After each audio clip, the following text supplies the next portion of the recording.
खामोश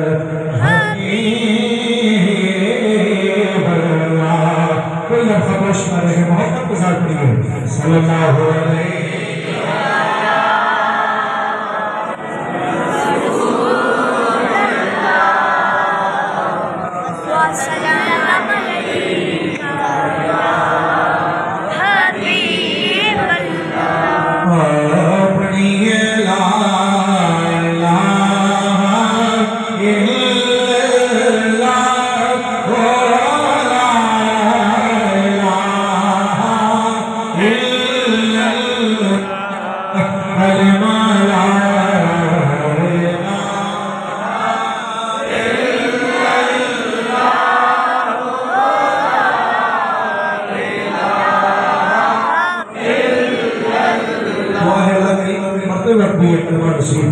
आज मुबारक रात का सदका और फरमान है कि जिस रात कुरान करीम मुकम्मल किया जाए उस रात दुआएं कबूल होती है।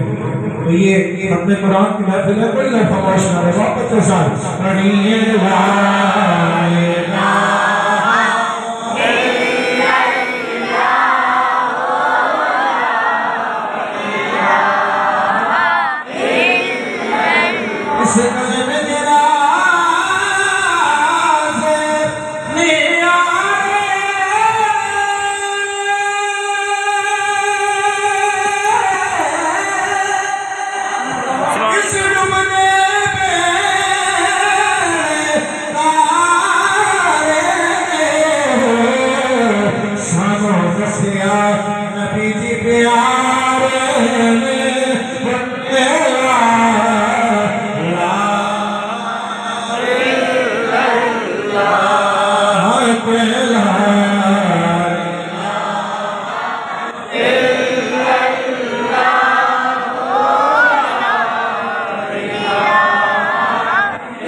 इल्लल्लाहु मुहम्मदुर रसूलुल्लाह।